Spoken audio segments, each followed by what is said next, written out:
అక్కడ ఎంత మెజారిటీ వచ్చినా it doesn't compensate losses elsewhere. Sir దేశ రాజకీయాలపై ఈ మహారాష్ట్ర ఎఫెక్ట్ ఏమైనా పడుతుందా? అంటే దేశ రాజకీయాలు ఇప్పటికిప్పుడు ఏమీ ఛాలెంజ్ లేవు, పరీక్షలు లేవు. మనకు 2029 వరకు ఎలక్షన్ లేవు. అంటే జమిలీ అంటున్నారు, జమిలీకి ఒక స్కోప్ ఉంటుంది. ఇప్పుడు మహారాష్ట్ర విజయం బీజేపీకి ఒక ఒక అద్భుతమైన కాన్ఫిడెన్స్ ఇస్తుంది. హర్యానా గెలిచారు, మహారాష్ట్ర గెలిచారు.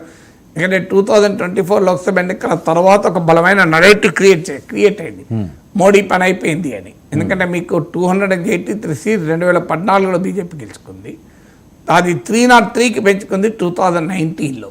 2024లో మేము 400 సీట్స్ దాటుతాం అని చెప్పి మోడీ టార్గెట్ ఇచ్చాడు. కానీ అనూహ్యంగా 63 సీట్లు దెబ్బతిన్నాయి. 303 నుంచి 240కి పడిపోయింది బీజేపీ. సో సొంతగా మెజారిటీ కూడా లేని పరిస్థితి. 2014లో 2019లో సొంతగా బీజేపీ మెజారిటీ ఉంది, ఎన్డీఏగా గెలిచినా కూడా. కానీ సొంతగా మెజారిటీ లేని పరిస్థితికి బీజేపీ నెట్టివేయబడింది.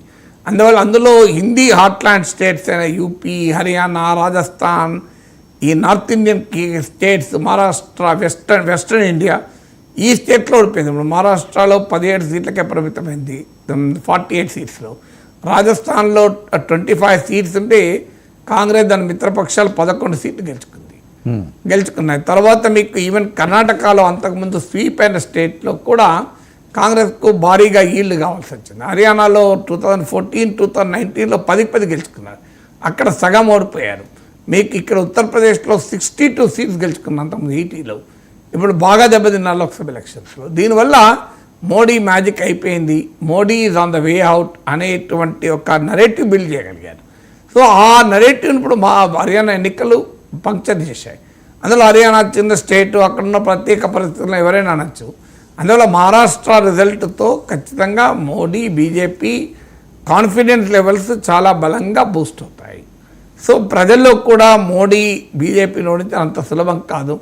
కాంగ్రెస్కి ఇప్పుడు 100 సీట్లకు నియర్లీ 100 సీట్స్కి పెరిగినా కూడా కాంగ్రెస్ రివైవల్ ఈ స్టిల్ ఏ ఫార్ ఐడియా.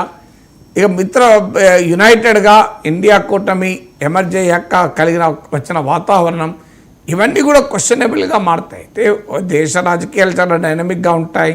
ఒక ఎన్నిక మరో ఎన్నికకి ఎప్పుడు పోలిక ఉండదు. చాలా వేగంగా రాజకీయ పరిణామాలు మారుతూ ఉంటాయి. మీకు ఉదాహరణ మహారాష్ట్ర కదా, లోక్సభ ఎన్నికల్లో 17 సీట్లు 48లో 17కు పరిమితమై ఈవెన్ బీజేపీకి అయితే 9 సీట్సే వచ్చాయి. అలా ఒకప్పుడు 23 అవుట్ ఆఫ్ 25 గెలుచుకున్నారా. ఆ రాష్ట్రంలో 28 సీట్స్ పోటీ చేస్తే 9 సీట్స్ వచ్చాయి. అజిత్ పవార్కి అయితే ఒకటే సీట్ 4 సీట్లలో పోటీ చేస్తాయి. సో ఆ సిచ్యువేషన్ నుంచి బీజేపీ వితిన్ ఫ్యూ మంత్స్ తట్టుకొని నిలబడడమే కాకుండా ఇంత భారీగా అద్భుతమైన పర్ఫార్మెన్స్. జనరల్గా ట్రెండ్ ఏంటంటే లోక్సభ ఎన్నికల్లో బీజేపీ బెటర్ పర్ఫార్మ్ చేస్తుంది, అసెంబ్లీ ఎన్నికల్లో దెబ్బతింటుందని. ఇది రివర్స్ అయింది. మహారాష్ట్ర రివర్స్ అయింది, హర్యానా రివర్స్ అయింది. లోక్సభ ఎన్నికల్లో దెబ్బతీసింది, హర్యానా అసెంబ్లీ ఎన్నికల్లో బయట పర్ఫార్మ్ చేసింది.